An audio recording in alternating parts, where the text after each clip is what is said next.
Isang anghel na dumating, padala ng Diyos para sa akin, upang ako'y mahalin. At kung ikaw ay masaya, sige tumawa ka.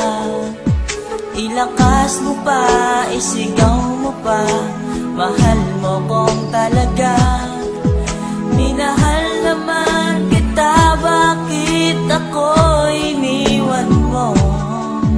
Now I realize to make apologize, wala kang kwentang girl, ayoko na sa'yo. Ako'y